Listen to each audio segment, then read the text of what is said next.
فأعوذ بالله من الشيطان الرجيم. بسم الله الرحمن الرحيم.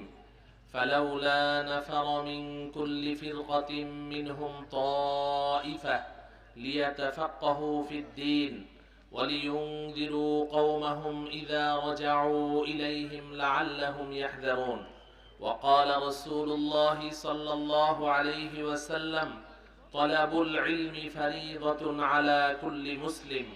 رواه الإمام ابن ماجة في سننه.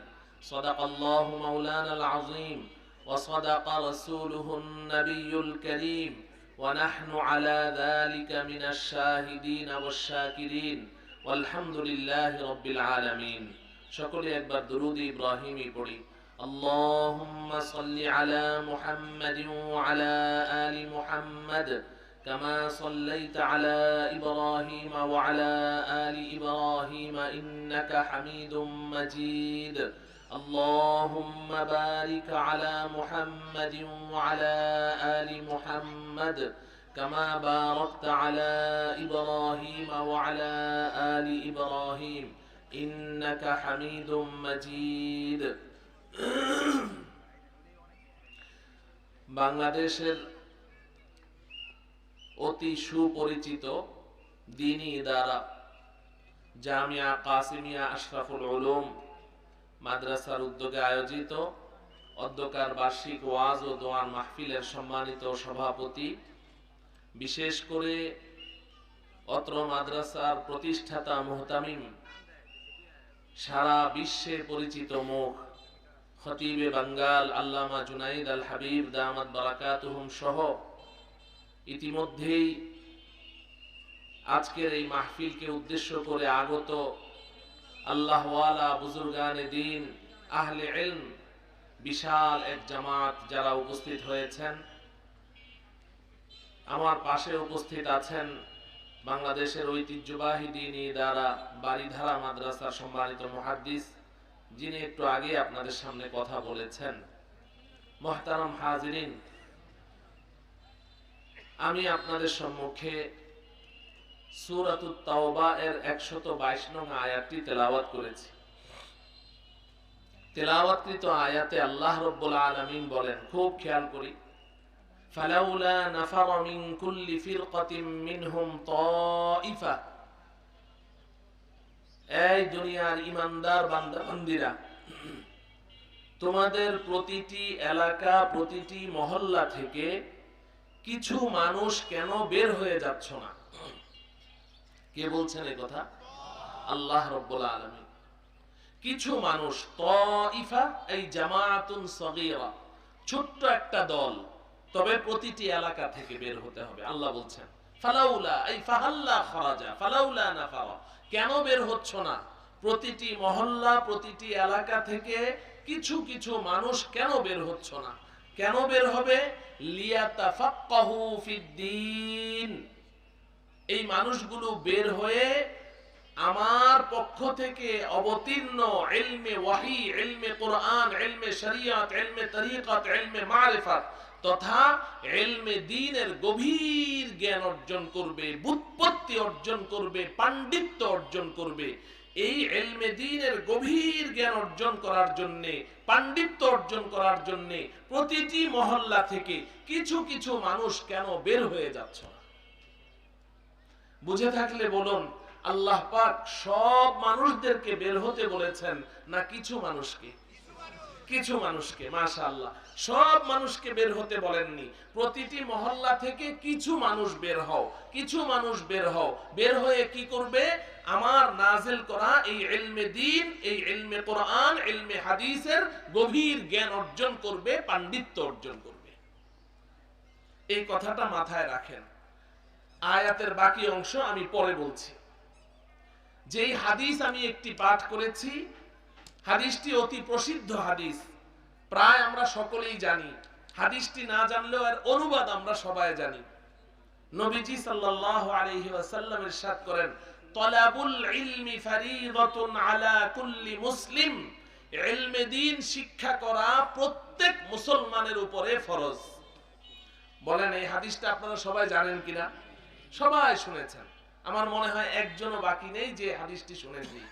ইলমে দ্বীন অর্জন করা, ইলমে দ্বীন শিক্ষা করা প্রত্যেক মুসলমানের উপরে ফরজ। বুঝে থাকলে বলুন তো দেখি, ইলমে দ্বীন শিক্ষা করা কিছু মুসলমানের উপরে ফরজ না প্রত্যেক মুসলমানের উপরে? মাশাআল্লাহ। তাহলে হাদিসে নবীজি বলছেন ইলমে দ্বীন শিক্ষা করা প্রত্যেক মুসলমানের উপরে ফরজ। কোরআনে আল্লাহ বলছেন ইলমে দ্বীনের শিক্ষা অর্জন করার জন্য প্রতিটি মহল্লা থেকে কিছু মানুষ বের হয়ে যাও। প্রত্যেক মানুষ না কিছু মানুষ? তাইলে কোরআনে আল্লাহ বলছেন ইলমে দ্বীন অর্জনের জন্য কিছু মানুষ বের হও, হাদিসে নবীজি বলছেন ইলমে দ্বীন শিক্ষা করা প্রত্যেকটা মুসলমানের উপরে ফরজ। তাহলে বলুন তো দেখি, কোরআনের বক্তব্য আর হাদিসের বক্তব্য বাহ্যিক দৃষ্টিতে এক মনে হচ্ছে না ভিন্ন মনে হচ্ছে? মাশাআল্লাহ, ভিন্ন মনে হচ্ছে। কোরআনে কারিমে আল্লাহ বলছেন কিছু কিছু মানুষ বের হও। কিসের জন্য বের হবে? গভীর জ্ঞান অর্জন করবে, দ্বীনের পাণ্ডিত্য অর্জন করবে। হাদিসে নবীজি বলছেন ইলমে দ্বীন শিক্ষা করা প্রত্যেক মুসলমানের উপর ফরজ। এখন প্রশ্ন জাগে যে ইলমে দ্বীন শিক্ষা করা কি প্রত্যেক মুসলমানের উপরে ফরজ না কিছু মুসলমানের উপরে ফরজ? একটা প্রশ্ন সামনে দাঁড়িয়ে গেল কি গেল না? এই বাহ্যত দৃষ্টিতে কোরআনের আয়াতের ভাষ্য এবং হাদিসের ভাষ্য দুইটা দুই রকম মনে হচ্ছে, বাহ্যিকভাবে বৈপরীত্য মনে হচ্ছে, কন্ট্রাডিকশন মনে হচ্ছে। এখন এই দুই আয়াত এবং হাদিসের মধ্যে সামঞ্জস্যতা বিধান করতে হলে আমাদেরকে জানতে হবে আমাদের কওমি মাদ্রাসায় কি পড়ায়। আমি এই কথাটা আপনাদেরকে বোঝানোর জন্য এই আয়াত এবং হাদিস পাঠ করেছি। কারণ হলো, আপনারা যারা আমার সামনে উপস্থিত আছেন, যারা মাদ্রাসার উস্তাদ ছাত্র আছেন তারা তো আছেনই, বাকি যারা আমার দ্বীনদার সাথীরা আছেন, জেনারেল শিক্ষিত দ্বীনদার, যারা মাদ্রাসাকে ভালোবাসেন, যারা উলামায়ে কেরামকে ভালোবাসেন, যারা কোরআন ও হাদিসকে ভালোবাসেন, যারা আল্লাহ আল্লাহর রাসূলকে ভালোবাসেন, এক কথায় যারা আপনারা আমাদের মাদ্রাসার পরিবারভুক্ত, আপনাদেরকে লক্ষ্য করে আমি দু চারটি কথা বলতে চাই। যদিও সংক্ষেপে বলবো, আপনারা শিক্ষিত মানুষ, আশা করি বুঝে ফেলবেন। যদিও সংক্ষেপে বলবো, আমার প্রিয় ভাইয়েরা, আমাদের কওমি মাদ্রাসায় আসলে কি পড়ায়? এই কথাটা আমরা যারা কওমি মাদ্রাসার পরিবারের সদস্য, জেনারেল শিক্ষিত সাথীরা আছি, আমরাও ঠিকভাবে জানি না, আমাদেরও সঠিক ধারণা নেই। যারা ইসলাম বিদ্বেষী, যারা নাস্তিক মুরতাদ, যারা ইহুদি খ্রিস্টান, যারা সবসময় ইসলামের বিরুদ্ধে মিথ্যাচার করেই যাচ্ছে, তাদের কথা তো বলাই বাহুল্য। তারা তো এটা সেটা কত কিছুই বলে, কিন্তু আমরা যারা এই পরিবারভুক্ত, আমাদের অন্ততপক্ষে একটা স্বচ্ছ ধারণা থাকা চাই, পরিপূর্ণ না থাকলেও সংক্ষিপ্ত একটা ধারণা থাকা চাই যে আসলে কওমি মাদ্রাসায় পড়ায়টা কি। আমি এই কথাটা এই জন্য বলছি যে আমার এক ভক্ত মুসল্লি, মাদ্রাসার খুব শুভাকাঙ্ক্ষী, হিতাকাঙ্ক্ষী, প্রচুর পরিমাণ মাদ্রাসায় দান করে। তো একদিন জুমার নামাজের পরে আমি আমার হুজরায় বসে আছি, কিছু মুসল্লি সামনে বসা, উনি ঢুকলেন, ঢুকে বললেন যে হুজুর, আপনি না বললেন যে আপনার মাদ্রাসায় অনেক কিতাব লাগবে? আমি বললাম যে হ্যাঁ, অনেক কিতাব লাগবে। কিতাবের লিস্টিটা একটু দেন তো, আমি কিতাবগুলো কিনে দেব। তো উনি বলছেন কিতাবের লিস্টিটা দেন, আমি কিতাবগুলো কিনে দিব। তো এই কথা বলার পরে আমি ওনাকে বললাম যে আপনার বাজেট কত? আমি যখন বললাম আপনার বাজেট কত, উনি খুব মাইন্ড করলেন, মনে কষ্ট পেলেন। কষ্ট পাওয়ার কারণ কি? উনি অনেক পয়সার মালিক। তো উনি বলছেন যে হুজুর, আপনার মাদ্রাসায় কয়টা কিতাব লাগবে আর এটার জন্য আমার বাজেট করা লাগবে। তো উনি অপমান বোধ করলেন। ধরেন একজন মানুষ যদি 10,000 কোটি টাকার মালিক হয় আর তাকে আমি বলি যে ভাই আমার মাদ্রাসার কিতাব লাগবে, এখন সে বলে হ্যাঁ দেন, আমি কিনে দিই, আর সে বললো যে আপনার বাজেট, আমি বাজেট জিজ্ঞেস করি, তো অপমান হবে না? তো এই বেচারা শরম পেয়ে গেল, খুব মাইন্ড করলো, আমাকে একটু ধমকেশ্বর বললো, হুজুর দেন তো, আপনি লিস্টিটা দেন, বাজেট টাজেট আপনার জানা লাগবে না। তো আশেপাশের মুসল্লিরা বলছে হুজুর দেন না, উনি বলছে যেহেতু লিস্টিটা দিয়ে দেন, কিতাবের লিস্টি, আমাদেরকেও তো আপনি বলেছেন কিতাব লাগবে। আমি বললাম হ্যাঁ, আমার তো অনেক কিতাব লাগবে। পরে উনি পিড়াপিড়ি করলে আমি ছোট্ট একটা কাগজের মধ্যে 3টা কিতাবের নাম লিখলাম। 3টা কিতাবের নাম লিখে ওই ছিঁড়া কাগজটা ওনার হাতে দিলাম। এতে উনি আরো কষ্ট পাইলেন, বললেন যে হুজুর আপনার না অনেক কিতাব লাগবে? আমি বললাম অনেক কিতাব লাগবে, এমন তো মিনিমাম আপনার 3 থেকে 350 কিতাব আমার লাগবে, তো আপনি মাত্র 3টা কিতাবের নাম লিখলেন। আমি বললাম এই 3টা নিয়ে আসেন, বাকিগুলো আমি লিস্ট তৈরি করে আপনাকে দিব। তো উনি চলে গেছেন। যেই মানুষটা সপ্তাহ 2 সপ্তাহে আমার সাথে সাক্ষাৎ করে প্রায় 3 মাস পরে উনি আসলেন। 3 মাস পরে আসলেন যে আমার রুমে যখন ঢুকছেন একটা অপরাধীর হাসি হাসতে হাসতে, অপরাধীদেরও কিন্তু একটা হাসি আছে নিজের অপরাধকে ঢাকার জন্য, এমন একটা হাসি হাসতে হাসতে তিনি আমার রুমে ঢুকছেন। তো বলছেন, হুজুর আসসালামু আলাইকুম, হুজুর সরি। আমি বললাম কিসের, কি সমস্যা কি? বলছে, হুজুর আপনি যে কিতাব চাইলেন, আমি যে বললাম যে আমি কিতাব কিনে দিব, আপনি আমাকে বললেন যে আপনার বাজেট কত। আমি কিন্তু হুজুর অনেক কষ্ট পেয়েছি। আমি বললাম আমিও বুঝতে পেরেছি, আপনি যে কষ্ট পেয়েছেন এটা আমি বুঝতে পেরেছি। বলতেছে, হুজুর আমার তো আসলে ধারণা ছিল না আপনাদের মাদ্রাসায় কি পড়ায়। আমার ধারণা ছিল যে ওই যে বাচ্চারা কায়দা পড়ে, আমপারা পড়ে, কোরআন শরীফ পড়ে, আর যেই ছেলেগুলো বড় হয়ে যায় ওরা কোরআন তর্জমা পড়ে, কোরআনের অনুবাদ পড়ে। তো কোরআনের অনুবাদ পড়ে, বাজারে তো কত অনুবাদ গ্রন্থ পাওয়া যায়, এগুলাই তো পড়ে। আমার তো সর্বোচ্চ এতটুকুই ধারণা ছিল। তো আপনি যখন আমাকে মাত্র 3টা বইয়ের নাম, উনি তো কিতাব বলছে না, 3টা বই, 3টা বইয়ের নাম লিখে দিলেন, তো আমার খুব কষ্ট লাগলো। আপনি না বললেন অনেক কিতাব লাগবে। তো আমি চিন্তা করলাম যে আচ্ছা এক একটা বই না হলে সর্বোচ্চ 1000 টাকা করে হবে। তো আমি 3000 টাকা নিয়ে লাইব্রেরিতে গেলাম। আমি আবার বলে দিয়েছি যে বাংলা বাজার অমুক অমুক লাইব্রেরিতে এগুলো পাওয়া যেতে পারে। তো বলল যে হুজুর আমি 3000 টাকা নিয়ে লাইব্রেরিতে গেছি, যে একটা বই 1000 টাকা করে হবে সর্বোচ্চ। তো সৌভাগ্যক্রমে এক লোক আমার কাছে 10,000 টাকা পেত, ওই টাকাটাও আমার পকেটে ছিল। লাইব্রেরিতে গিয়ে আমি ওই চিরকুটটা ওই লাইব্রেরিয়ানকে দিলাম যে ভাই আমাকে এই 3টা কিতাব দেন তো।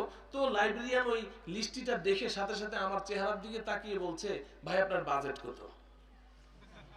ওই যে হুজুর আমার মেজাজটা এমন গরম হয়ে গেল, আপনিও বলেন বাজেট কত? আরে আমি কি ফকিরনি নাকি আমার বাজেট কত জিজ্ঞাসা করে? হুজুর আমার মাথায় রক্ত উঠে গেল। পরে আমি তাকে দিলাম এক ধমক, আরে নিয়ে আপনার কাছে আমি বই নিতে আসছি, আপনি বই দিবেন, বাজেটের কথা জিজ্ঞাসা করেন? তো ওই লোক থতমত খেয়ে গেল, বলল যে হুজুর আসলে স্যার বই 3টা, কিতাব 3টা তো আমার কাছে নেই, একটা আছে আর 2টা অন্য খান থেকে এনে দিতে হবে, এজন্য বাজেটের কথা জানতে চেয়েছি, সরি। তো পরে আমি রাগ করে বললাম যে না, আপনার ওই বাকি 2টা অন্য খান থেকে আনতে হবে না, আপনার কাছে যেটা আছে ওটা দেন, বাকি 2টা আমি অন্য খান থেকে নিয়ে নিব। তো আমি তাকে ধমক দিলাম, ধমকটা দিয়ে এবার বসে আছি, বললাম আমাকে ওই আমার একটা কিতাব ওইটাই দিয়ে দেন। হুজুর আমি বসে আছি, এই লোক আমার কিতাব না দিয়ে সে র্যাকের থেকে দেখি খালি কিতাব নামায় আর সামনে এরকম তাল দিচ্ছে, কিতাব নামায় আর সামনে রাখে, কিতাব নামায় আর সামনে রাখে, আমার দিকে কোনো ভ্রুক্ষেপ করছে না। তো আমি বললাম যে ভাই আমার কিতাবটা দিয়ে দেন, আপনার কাজ আপনি পরে করেন, আমি চলে যাই। তখন সে বলছে, স্যার আপনার কিতাবগুলোই তো নামাচ্ছি, আমার তো একটা কিতাব, এতগুলা কেন? কয় স্যার ওই একটা কিতাবই তো 52 খণ্ড, এই সবগুলা নিবেন না? আমি এই যে 3টা কিতাব নাম লিখেছি তার মধ্যে সবচেয়ে ছোট্ট কিতাব ছিল ওটা, মুসনাদে আহমদ ইবনে হাম্বল। ওই সময় ওটার দাম ছিল 68,000 টাকা। আর আমি এই গত কিছুদিন আগে মিশর থেকে আমার ভাগিনা মুফতি দেলাওয়ার সাহেবের বড় ছেলে স্যার, ও মিশরে মেলা বসেছে কিতাবের, তো ওই মেলা থেকে আপনার এই কি যেন বলে, মেলায় কমিশন দেয়, এই ওখানে আপনার ছাড় দেয়, ওই ছাড়ের পরেও 78,000 টাকা দিয়ে ওই কিতাবটা নিয়ে এসেছে। তো মহতারাম হাজরিন, পরে এখন সে কি করবে? এখন ওই দিনই আমার সাথে আবার কথা হয়েছে, কিতাব নিয়ে সে আসবে, আমাকে ফোন করেছে। এখন আসবে কেমনে? পরে সে অন্য আরেকটা কিতাব নিয়ে এসেছে, ওই আপনারা ওলামায়ে কেরাম চিনবেন, আল বিদায়া ওয়ান নিহায়া, হাফেজ ইবনে কাসির রাহমাতুল্লাহ আলাইহি, ওই কিতাবটা এনে আমাকে দিল, হুজুর এটা রাখেন, বাকিগুলো আমি পরে দিবনি। তো বলার উদ্দেশ্য হলো ভাই, আপনারা আসলে কিছুই জানেন না যে ভিতরে আসলে কি পড়াশোনা হয়। যারা আমাদের খায়ের খা কল্যাণকামী, তারাও আপনারা মনে করেন যে এখানে হুজুররা আর কি পড়ায়। মালিবাগ মাদ্রাসায় যখন পড়ি, তো ওই সময় মালিবাগের নায়েবে মুহতামিম ছিলেন ইয়াহিয়া জাহাঙ্গীর সাহেব। তো হুজুর বললেন, এই মাদ্রাসার একজন শুভাকাঙ্ক্ষী ওনার ছেলেকে নিয়ে আসছে, এসে বলে যে হুজুর আমার ছেলেটাকে ভালো করে একটু মিলাদটা পড়ান শিখাই দিবেন, আর কিচ্ছু লাগবে না। মনে করে যে মাদ্রাসায় মিলাদ পড়ান শিখায়। এই তো মুহতারাম হাজরিন, আমি এই জন্য একটু সংক্ষেপে আপনাদেরকে বলতে চাই যে আসলে আমরা পড়াইটা কি। তো এটার জন্য আপনাদেরকে বুঝতে হবে যে দ্বীনি শিক্ষার 3টা স্তর আছে। কয়টা স্তর? আমার কথাগুলো খুব মনে রাখবেন, কারণ আপনারাই তো অন্যদেরকে বুঝাবেন। দ্বীনি শিক্ষার কয়টা স্তর আছে? 3টা স্তর আছে। 1 নাম্বার হলো প্রাথমিক স্তরের দ্বীনি শিক্ষা। বলেন 1 নাম্বার কি? প্রাথমিক স্তরের দ্বীনি শিক্ষা। 2 নাম্বার হলো মাধ্যমিক স্তরের দ্বীনি শিক্ষা। বলেন মাধ্যমিক স্তরের দ্বীনি শিক্ষা। 3 নাম্বার হলো উচ্চ স্তরের দ্বীনি শিক্ষা। বলেন এই 3টা স্তর, প্রাথমিক স্তরের দ্বীনি শিক্ষা, মাধ্যমিক স্তরের দ্বীনি শিক্ষা, উচ্চ স্তরের দ্বীনি শিক্ষা। এবার বুঝেন প্রাথমিক স্তরের দ্বীনি শিক্ষাটা কি আমি আপনাদের দৃষ্টি আকর্ষণ করছি, খুব বুঝেন, বিশেষ করে আমার জেনারেল শিক্ষিত ভাইয়েরা বুঝেন। প্রাথমিক স্তরের দ্বীনি শিক্ষাটা হলো এতটুকু পরিমাণ শিক্ষা অর্জন করা, এতটুকু পরিমাণ দ্বীনি শিক্ষা লাভ করা যতটুকু শিক্ষা না হলে আমার ঈমান বাঁচে না। আপনি একজন ঈমানদার মুসলিম হিসেবে দুনিয়াতে বাঁচতে চান, একজন ঈমানদার মুসলিম হিসেবে আপনি আপনার জীবন যাপন করতে চান, এই ন্যূনতম যতটুকু শিক্ষা না থাকলে আপনার ঈমান আর ইসলাম টিকে না, ওই অতটুকু শিক্ষাকে বলা হয় প্রাথমিক স্তরের দ্বীনি শিক্ষা। আমি একটু উদাহরণ দেই।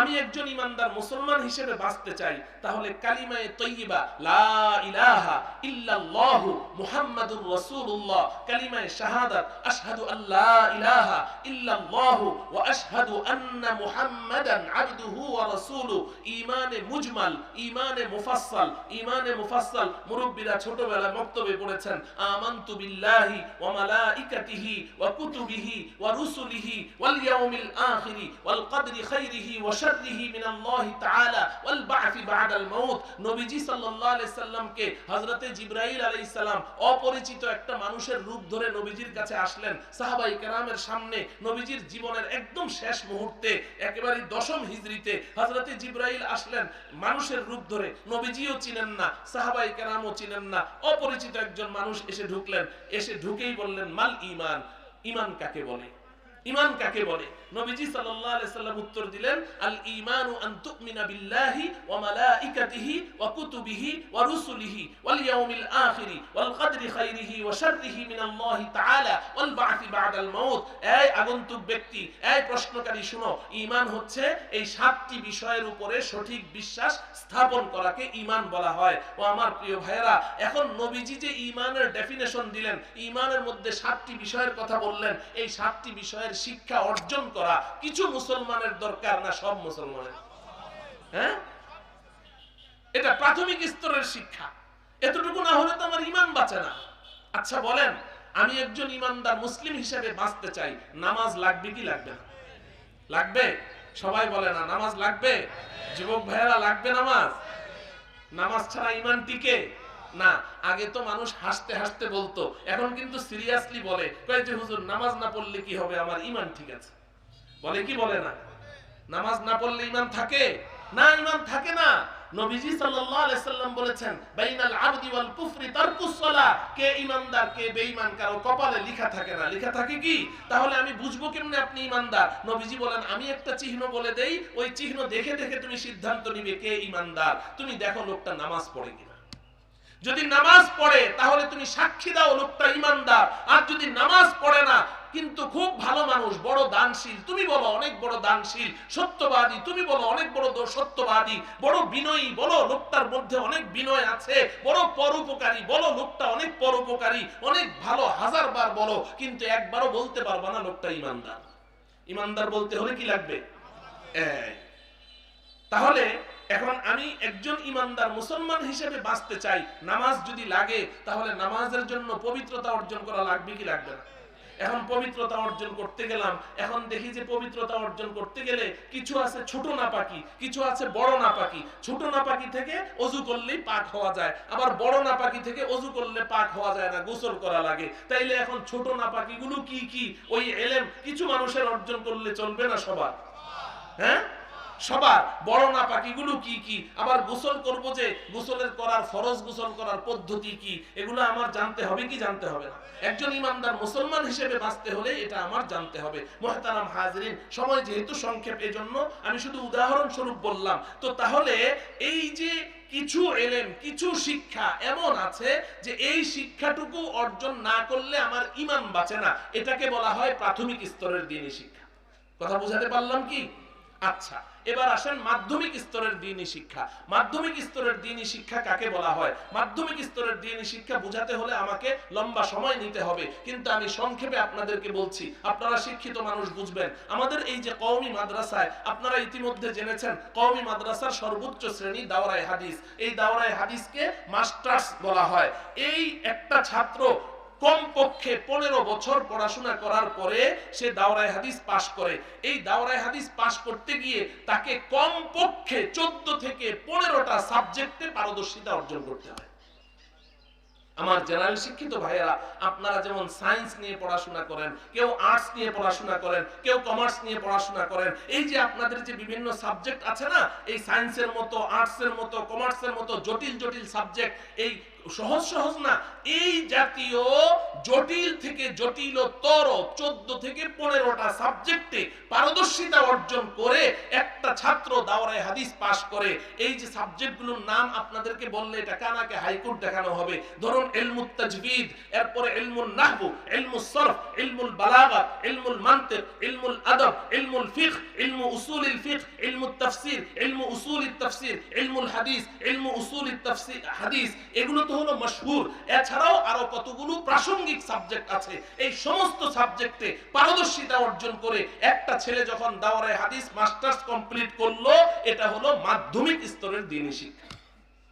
এটা কি মাধ্যমিক স্তরের দ্বীনি শিক্ষা। তো আমি যে 14-15টা সাবজেক্ট বললাম, তাইলে সায়েন্সের ছাত্ররা কি সায়েন্সের মধ্যে শুধু একটা বই পড়ে, 2টা বই পড়ে? এরকম এক একটা সাবজেক্টে কতগুলো কিতাব পড়তে হয়? আচ্ছা, এরপরে রয়ে গেল উচ্চ স্তরের দ্বীনি শিক্ষা। উচ্চ স্তরের দ্বীনি শিক্ষাটা কি? এই যে দাওরায়ে হাদিস যেই ছেলেগুলো পড়লো, দাওরায়ে হাদিস পাশ করলো, এই ছেলেগুলো থেকে আমরা বাছাই করি, মেধাবী ছেলেগুলোকে বাছাই করি, যারা প্রচন্ড মেধা রাখে। শুধু মেধা না, মেধা থাকলে হবে না, মেধার পাশাপাশি এদেরকে আমরা বলি কিতাবের পোকা। অর্থাৎ আমাদের যুব সমাজ, খুব সহজ উদাহরণ দিলে বুঝবেন, বর্তমান সময়ে যুব সমাজ ধ্বংস হচ্ছে মোবাইলের প্রেমে পড়ে। বলেন ঠিক না বেঠিক? এই মোবাইল এডিক্টেড যে যুবকরা, তারা মোবাইলের যতটা আশেক, কিছু ছাত্র এমন আছে তারা কিতাবের এই পরিমাণ আশেক। এরা কিতাব পড়ে এই পরিমাণ মজা পায়, কিতাব পড়ে মজা পায়। আমার একবার বিমানে বসে, সাধারণত এমনি তো সময় পাই না, গাড়িতে বসে পড়াশোনা করি, আর না হলে বিমানে, এই 2 জায়গায় আর কেউ ডিস্টার্ব করে না, আর এমনি সময় তো মানুষ তো আছেই। তো এখন বিমানে বসে আমি ছাত্রদের ফতোয়া লিখছি, পাশে এক খ্রিস্টান বসেছে, দক্ষিণ কোরিয়া বাড়ি, 25 বছর যাবত সে বাংলাদেশে থাকে, টেকনিক্যালে থাকে। তো ও বসে আমার সাথে গল্প জুড়ে দিয়েছে, আমাকে বলছে তুমি বিমানে বসে এটা কি করছো? আমি পড়াশোনা করছি, আমার অনেক ঝামেলা, অনেক পড়াশোনা। বলছে তুমি বিমান জার্নিটাকে এনজয় করো না কেন? এনজয়। আমি বললাম বিমান জার্নি কেমনে এনজয় করব? কয় না, এই যে বিমানের সৌন্দর্য দেখবা, এই করবা, সেই করবা, আমাকে আরো কিছু যেটা সামনে বলা যাচ্ছে না। কয় বিমানের জার্নিটাকে তুমি এনজয় করো না কেন? আমি বললাম তোমরা খ্রিস্টানেরা মদ আর নারী আর জুয়া নিয়ে যতটা আনন্দ না পাও, আমরা কিতাব পড়ে আর চেয়ে অনেক বেশি আনন্দ পাই। মুহতারাম হাজরিন, তো বলার উদ্দেশ্য হলো যে ওই দাওরায়ে হাদিস থেকে মেধাবী এবং কিতাবের পোকা ছেলেগুলোকে আমরা বাছাই করি, বাছাই করে এদেরকে বিভিন্ন সাবজেক্টসে আমরা পিএইচডি কোর্স করাই, আরবি সাহিত্যের উপরে পিএইচডি কোর্স করাই, এবং পিএইচডি অফ ইসলামিক ল, ইসলামী আইনের উপরে পিএইচডি কোর্স করাই, পিএইচডি অফ হাদিস, উলুমুল হাদিসের উপরে পিএইচডি, ইলমুল তাফসীরের উপরে পিএইচডি, ইলমুত তারিখ, ইতিহাসের উপরে পিএইচডি, ইত্যাদি ইত্যাদি। এক এক সাবজেক্টে পিএইচডি কমপ্লিট করতে কমপক্ষে 3 বছর সময় লাগে। মুহতারাম হাজরিন, এই পিএইচডি কোর্স সম্পন্ন করলে ওই ছেলেগুলোর কি পরিমাণ যোগ্যতা হয় জানেন? যোগ্যতাটা এই হয় যে কোরআন এবং হাদিস ঘেঁটে যে মাসআলাগুলো সরাসরি পাওয়া যায় না, যত দিন যাচ্ছে, যত বিজ্ঞান ও প্রযুক্তি উন্নতির দিকে যাচ্ছে, মুসলমানদের প্রয়োজন ততদিন তত বাড়ছে, প্রশ্ন তত বাড়ছে, নতুন নতুন এমন এমন বিষয় মুসলমানদের মাঝে আসছে যে বিষয়গুলো সরাসরি না কোরআনে পাওয়া যায়, না হাদিসে পাওয়া যায়, না নবীজির যুগে ছিল, না সাহাবাদের যুগে ছিল, না তাবেঈনদের যুগে ছিল, না আইম্মায়ে মুজতাহিদিনদের যুগে ছিল। বলেন তো দেখি, এই যে এখন মানুষ কিডনি বিক্রি করে, কিডনি ট্রান্সফার করে, নবীজির যুগে এটা ছিল? সাহাবাদের যুগে ছিল? তাবেঈনদের যুগে না। এটা তো চিকিৎসা বিজ্ঞানের আধুনিক একটা প্রযুক্তি, একজনের কিডনি দিয়ে আরেকজনকে বাঁচানো যায়। এখন প্রশ্ন জাগে, আমার কিডনি আমি আরেকজনকে দিতে পারবো কিনা? একটা হলো বিনামূল্যে দিতে পারবো কিনা, আরেকটা হলো বিক্রি করতে পারবো কিনা। এটার কোনো সমাধান শরীয়তে আছে না নাই? কিন্তু সরাসরি কোরআনেও পাবেন না, হাদিসেও পাবেন না। ঠিক তদ্রুপ এখন দেখেন, এই মুরব্বীরা বলতে পারবেন, গত 10-15 বছর আগে মসজিদে আমরা কোনো চেয়ার দেখি নাই। এখন ঢাকা শহরে যত অভিজাত এলাকায় ঢুকবেন, মসজিদের চেয়ারের সংখ্যা তত বেশি। ঠিক কি না? এখন এটা বড়লুকি নামাজ হয়ে গেছে, এখন এই নামাজটা সহি হচ্ছে কি হচ্ছে না, এটার কি কোরআন হাদিসের সমাধান লাগবে কি লাগবে না? আপনি বিমানে সফর করছেন, বিদেশে ট্রাভেল করছেন, এখন বিমানের মধ্যে পানিও নাই, মাটিও নাই, আপনার ওযুও নাই, এখন কি আপনি নামাজ পড়বেন কি পড়বেন না, আপনি কি করবেন? এই আধুনিক সমস্যার সমাধান লাগবে কি লাগবে না? মরণোত্তর চক্ষুদান, আপনি মরার আগে আপনার চক্ষুগুলো আপনি দান করে গেলেন যে আমি মারা গেলে আমার চোখগুলো অমুককে দিয়ে দিবে। আবার বাংলাদেশের ওই যে এক নাস্তিক ঢাকা ইউনিভার্সিটিতে পড়াইতো ডক্টর আহমেদ শরীফ, ও মরার আগে বলছে লাশটা আমি দান করে দিয়ে গেলাম, মনে হয় লাশটা ওর বাবার। তো এই যে কাজগুলো তারা করছে, এটা শরীয়তের সমাধান লাগবে কি লাগবে না? মুহতারাম হাজরিন, এই যে পিএইচডি কোর্স সম্পন্ন করেছে ছেলেগুলো, এই ছেলেগুলো মুসলমানদের যত আধুনিক সমস্যা আছে এই সমস্যাগুলো কোরআন এবং হাদিস থেকে রিসার্চ করে, নিজেদের থেকে না, গবেষণা করে করে তারপরে এই সমাধান বের করে উম্মতকে এই সমাধান দিতে সক্ষম হবে। এটা হচ্ছে উচ্চ স্তরের দ্বীনি শিক্ষা।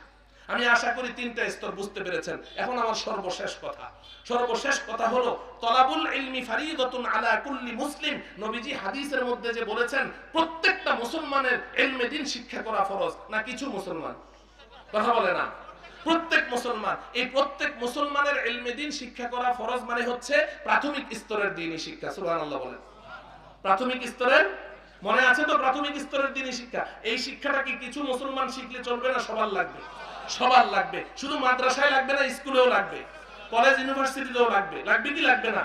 হ্যাঁ, এজন্য যে সমস্ত ভাইয়েরা আমাদের মাদ্রাসায় এসে বলেন ছাত্রদেরকে কম্পিউটার শিখান, তাদেরকে এই আপনার বিজ্ঞান শিক্ষা দেন, তাদেরকে গরু ছাগল পালা শিক্ষা দেন, আমি ওদেরকে অনুরোধ করছি যে বিজ্ঞান শিক্ষা করা প্রত্যেক মুসলমানের উপরে ফরজ না, কম্পিউটার শিক্ষা প্রত্যেক মুসলমানের উপরে ফরজ না, গরু ছাগল পালা প্রত্যেক মুসলমানের উপরে ফরজ না, কিন্তু কোরআন সহি শুদ্ধভাবে শিক্ষা করা প্রত্যেক মুসলমানের উপরে ফরজ, নামাজ শিক্ষা প্রত্যেক মুসলমানের উপরে ফরজ। অতএব আপনি আমাদের জন্য এত দরদি হয়েছেন, ভালো কথা। এবার প্রত্যেকটা ভার্সিটি কলেজে গিয়ে বলেন কোরআন শিক্ষা দাও এবং প্রাথমিক স্তরের দ্বীনি শিক্ষা দাও।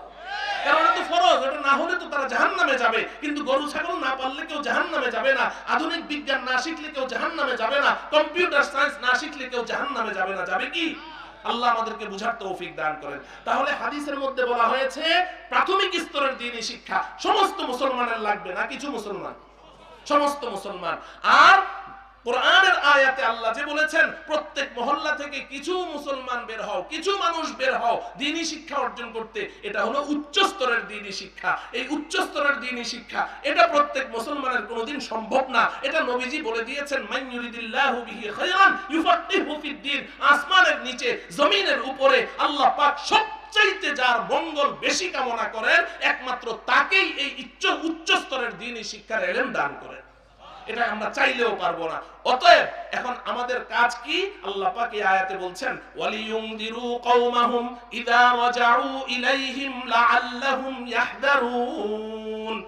এই সৌভাগ্যবান উম্মতেরা যারা প্রত্যেক মহল্লা থেকে কিছু কিছু বের হয়েছো, দীর্ঘদিন সাধনা করে এই উচ্চ স্তরের দ্বীনি শিক্ষা অর্জন করেছো, পাণ্ডিত্য অর্জন করেছো, তোমাদের দায়িত্ব হলো আবার নিজ নিজ এলাকায় চলে যাও, নিজ নিজ এলাকায় চলে যাও। ওই এলাকার যে সমস্ত মানুষগুলো শুধু প্রাথমিক স্তরের দ্বীনি শিক্ষা অর্জন করে তারা ব্যবসা বাণিজ্য, চাকরি বাকরি, কৃষি কাজ এবং নিজের সংসার আর এই পরিবার নিয়ে ব্যস্ত, রাষ্ট্র নিয়ে ব্যস্ত, বাহির থেকে তোমাদেরকে সহযোগিতা করেছে, এই জন্য তোমরা এখন অনেক বড় উচ্চ শিক্ষা অর্জন করেছো। তোমাদের দায়িত্ব হলো ওই মহল্লায় গিয়ে তাদেরকে যেই ইলম অর্জন করেছো ওই ইলম অনুযায়ী তাদেরকে পরিচালনা করো।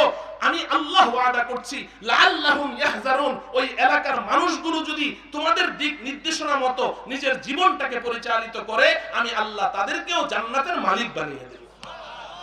অতএব আসুন আমরা আমাদের নিজ নিজ অবস্থান সম্পর্কে সজাগ হই, প্রাথমিক স্তরের দ্বীনি শিক্ষাটা সবাই অর্জন করে নেই, আর উচ্চ স্তরের দ্বীনি শিক্ষা যারা অর্জন করছে তাদের অনুসরণ করে আমরা চলি, তাদের হাতে নিজেকে সঁপে দেই, তাদের দিক নির্দেশনা মতো চলি, আমরা ডানে বামে না যাই, কোনো বাতিল ফেরকার সাথে না যাই, তাদের দিক নির্দেশনা মতো চললে আল্লাহ ওয়াদা করেছেন আমাদেরকে জান্নাতের মালিক বানিয়ে দিবেন। আল্লাহ রাব্বুল আলামিন এই কথাগুলোর উপর চিন্তা ভাবনা করে আমাদের ভবিষ্যৎ পরিকল্পনা নির্ধারণ করার তৌফিক দান করুন। وصلى الله تعالى على سيدنا محمد وعلى آله وأصحابه أجمعين।